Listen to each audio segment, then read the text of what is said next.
तो इस वीडियो के अंदर हम जेंडर, कास्ट एंड रिलीजन के 3 मार्क्स वाले क्वेश्चन करने वाले हैं, जो कि मोस्ट रिपीटेड और एक्सपेक्टेड है कि हो सकता है कि ये आपके पेपर में आए। ठीक है, जेंडर, कास्ट एंड रिलीजन, जो कि हमारा चैप्टर नंबर 4 है, सिविक्स या फिर पॉलिटिकल साइंस का।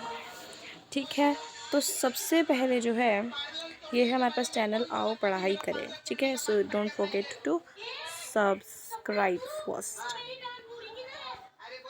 अरे इस वीडियो को लाइक ज़रूर करना, क्योंकि इसके बाद बहुत अच्छी अच्छी वीडियोज़ आने वाली है आपके एसएसटी के एग्ज़ाम के लिए। हाँ जी, तो स्टार्ट करते हैं हमारे 3 मार्क्स क्वेश्चन के फर्स्ट क्वेश्चन पे, जो कि है what do you mean by gender division. Gender division का मतलब क्या है? तो देखो, जेंडर डिवीज़न का मतलब हमें पता है कि जब हम मेन और वुमेन को डिवाइड करते हैं या उन दोनों के बीच में डिस्क्रिमिनेशन करते हैं। ठीक है, how it is linked with the division of labour in most of the societies की मोस्ट ऑफ द सोसाइटीज़ में ये डिस्क्रिमिनेशन ऑफ जेंडर जो है, ये डिस्क्रिमिनेशन बिटवीन लेबर कैसे हो जाता है। तो देखो, gender division simplify refers to the division of work between the men and women, कि मेन और वुमेन के बीच में वर्क का डिवीज़न। ठीक है, वर्क का डिवीज़न। ठीक है, some work specially the household such as cooking वगैरह, वॉशिंग वगैरह, क्लीनिंग वगैरह, ये सब वुमेन करती हैं। और वैसे ये जो बाहर के काम होते हैं, ठीक है, जॉब, ऑफिस के अंदर जाने, ये सब क्या हैं जो मेन करते हैं। तो यहाँ पे जेंडर का डिवाइड हुआ ना, कि हम कह सकते हैं कि वुमेन को मोस्ट ऑफ द वर्क है हाउस होल्ड वर्क। वुमेन को ज़्यादातर हाउस होल्ड वर्क करना पड़ता है, वहीं मेन को ज़्यादातर बाहर जाके जॉब्स वगैरह करनी पड़ती है। देखो, ये भी एक जॉब ही है, बट इन जॉब के इन्हें वेजेस नहीं मिलती है। जितना मर्जी काम करें, इनकी वेजेस नहीं मिलती है, बट इन जॉब की वुमेन को इन सब जॉब्स की वेजेस जो हैं वो मिलती हैं। ठीक है, ये आप एक यहाँ पे बता सकते हो। ठीक है, नेक्स्ट है the gender division with the men and work does not mean that the main can not do hold house hold work. कि इसका मतलब ये नहीं कि जो मेन है वो हाउस होल्ड वर्क नहीं कर सकते, कि वो हाउस होल्ड वर्क नहीं कर सकते, ऐसा कुछ नहीं है। बट जो हमारी रीति रिवाजों ये सब यही है कि शुरू से ही वुमेन जो है वही हाउस होल्ड वर्क्स करती आ रही हैं। ठीक है, तो simply think that it is for women, और ये सोचते हैं कि हाउस होल्ड वर्क करना सिर्फ वुमेन का ही काम है। तो gender will also does not mean that women do not work outside their home. इसका मतलब ये भी नहीं है कि वुमेन घर के बाहर काम नहीं कर सकते, वुमेन घर के काम कर सकती हैं। बट बहुत टाइम से ही यही रिवाज ये फिर मतलब चलता आ रहा है कि वुमेन जो है वो हमेशा घर में रहकर काम करेगी, और वहीं मेन जो है हमेशा बाहर जाकर काम करेंगे। ठीक है, और वुमेन को कभी इस चीज़ का पैसा नहीं मिलता है, but men get wages of doing work outside. ठीक है, नेक्स्ट क्वेश्चन है give 3 ill effects of communalism in the society. Society के अंदर जो कम्युनलिज्म है, कम्युनलिज्म, ठीक है, उसके 3 इल इफ़ेक्ट बताना है। मतलब इफ़ेक्ट, ऐसे इफ़ेक्ट, इल इफ़ेक्ट, गलत इफ़ेक्ट। तो a communal thought always tends to establish political dominance after particular religious community. ठीक है, ठीक है, तो a communal thought always tend to establish political dominance की कम्युनलिज्म के क्या अंदर है, पॉलिटिकल डोमिनेंस मेरा ऊपर रहता है, पॉलिटिकल पार्टी जो है मुझे ऊपर रहती है। ऑफर पर्टिकुलरली रिलीजियस कम्युनिटी, वही अगर रिलीजियस कम्युनिटी हुई, the country weakens when political parties are formed and political activities are conducting on the communal lines. तो हमारी कंट्रीज की जो पॉलिटिक्स है वो वीक हो जाएगी अगर कम्युनलिज्म के हिसाब से, कम्युनल लाइन्स के हिसाब से काम चलेगा। क्योंकि देखो, अब हमने ये चीज़ एक पिछले चैप्टर में भी पढ़ी है कि only 40% are the people who speak Hindi, only 40% are the people. तो अगर हम उन्हीं 40% के हिसाब से अगर काम करेंगे, तो बाकी के जो 60%, अब देखो वो 60% नहीं है, उसके अंदर बहुत सारे हैं, कुछ 10% होंगे, कुछ 60 होंगे, कुछ 30 होंगे, इस तरह से होंगे। तो अगर सबके हिसाब से अगर हम एक ही वे पे काम करें, तो ये 60% वाले कहाँ जाएंगे, या फिर अगर ये 60% वाले के से करें तो ये 40% वाले कहाँ जाएंगे। ठीक है, ये फ़र्क पड़ता है एक तो सबसे ज़्यादा। ठीक है, नेक्स्ट है वन ऑफ द मोस्ट अगली face of communalism emerges out in the form of rights. Communalism का सबसे ज़्यादा क्या फ़र्क पड़ता है, राइट्स, वायलेंस क्रिएट होता है, लड़ाइयाँ होती हैं, और होमिसाइड्स होते हैं। ठीक है, एक तो ये नया पेज लोग एक्चुअली ये तो बढ़ना रहेगा।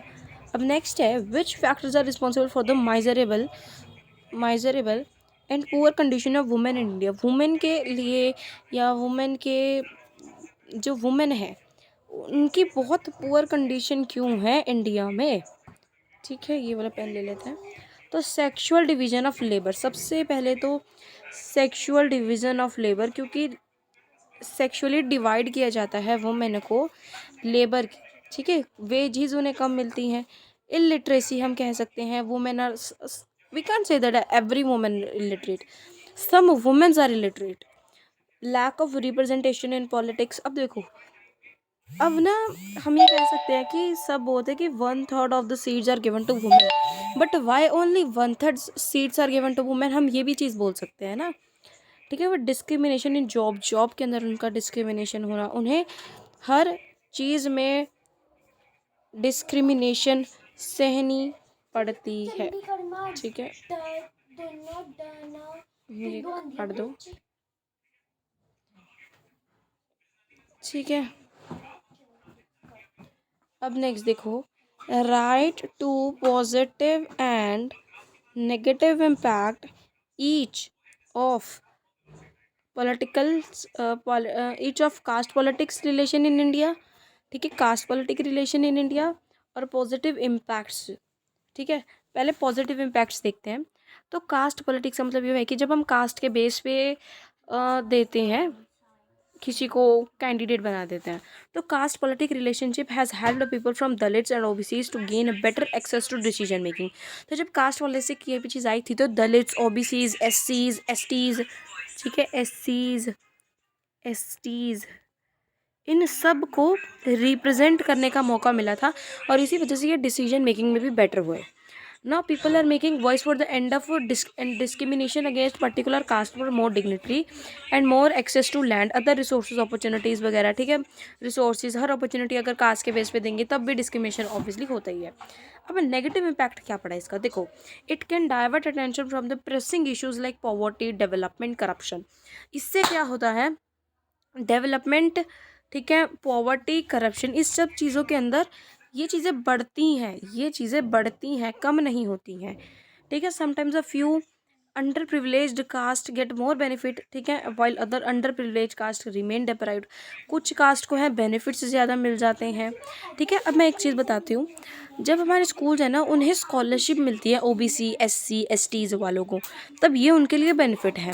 और जो जनरल वाले हैं, जो इन सब कैटेगरी में नहीं आते हैं, उन्हें ये सब चीज़ें नहीं मिलती। क्यों नहीं मिलती, क्वेश्चन, ये भी तो डिस्क्रिमिनेशन है ना। ठीक है, क्यों, क्योंकि वो लोअर कास्ट के हैं, बट बेनिफिट्स उन्हें भी मिल रहे हैं।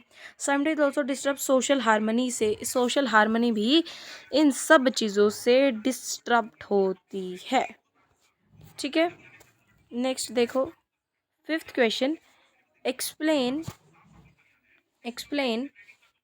The political consideration of democracy. Democracy के अंदर पॉलिटिकल कंसाइडरेशन क्या है, तो देखो, election should be held regularly, most important point, कि इलेक्शन जो है वो रेगुलरली हेल्ड होने चाहिए, और there should be more than one party in the election. कि अगर देखो, सबसे पहली बात तो वन देन मोर पार्टी तो होनी ही चाहिए, क्योंकि अगर एक ही पार्टी हुई तो वही जीतेगी, वही रूल करेगी, तो अपोजिशन पार्टी कहाँ जाएगी। तो इसीलिए वन पार्टी से ज़्यादा और पार्टीज़ भी होनी चाहिए। और election should be held on the basis of universal adult franchise. ठीक है, और which means every adult member has the right to vote, कि हर एडल्ट मेंबर, देखो यहाँ पे होता है ना 18+, तो 18+ जो है उन मेंबर को क्या होना चाहिए, राइट टू वोट का अधिकार होना चाहिए। और citizen are participating the political affairs of the government, citizen जो है, नॉर्मल सिटीजन को भी पार्टिसिपेशन देनी चाहिए। ठीक है, 6th question, explain the social consideration of democracy. Social consideration of democracy क्या है, देखो, social democracy means that there should be equality and unity among the society. Society के अमंग इक्वलिटी और यूनिटी होनी चाहिए। Everyone should have equal access to the resources of society. जो भी हमारी सोसाइटी में रिसोर्सेज हैं वो सब उन्हें मिलने चाहिए। जैसे मैंने आपको समझाया, एससी, एसटीज़, ओबीसीज, इन सबको स्कॉलरशिप मिलती है, और ये जनरल वालों को क्यों नहीं मिलती, तो इस चीज़ पे सोशल डिस्क्रिमिनेशन हो रहा है। There should not be any discrimination on basis of caste, race, gender, religion के बेस पे डिस्क्रिमिनेशन नहीं होना चाहिए। No religion community is given by preference, कि किसी भी एक पर्टिकुलर रीजन को, ठीक है, किसी भी एक पर्टिकुलर रिलीजन को किसी भी एक पर्टिकुलर रिलीजन को बेनिफिट्स नहीं मिलने चाहिए। और ये हमारे इंडिया में है, ठीक है। India is a secularist state. यहाँ से एक पॉइंट बनता है कि that is why India is a secular state, क्योंकि it does not give reference or pure cheese to any of the particular reason. Next explain the economic consideration of democracy. तो economic democracy means that every member enjoy. देखो हमने वहाँ पे क्या पढ़ा, अब देखो ये थोड़ा डिफरेंट सी चीज़ आ जाएगी। यहाँ पे देखो, यहाँ पे था explain the social consideration of democracy, और यहाँ पे है explain the economic. Social economic में फ़र्क तो पता है ना आपको, ठीक है।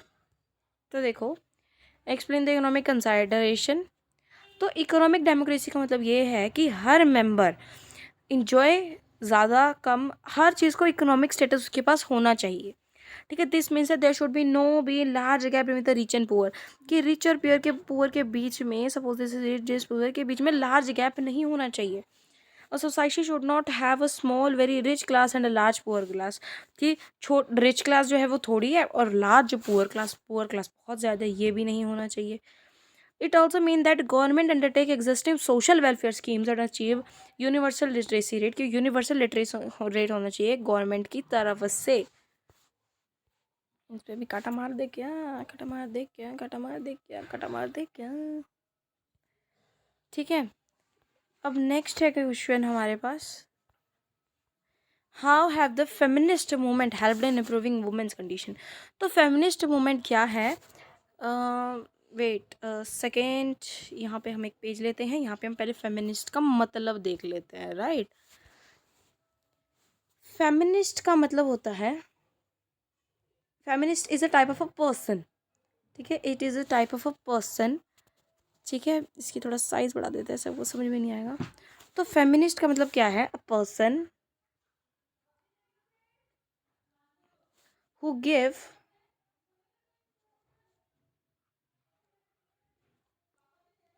Equal rights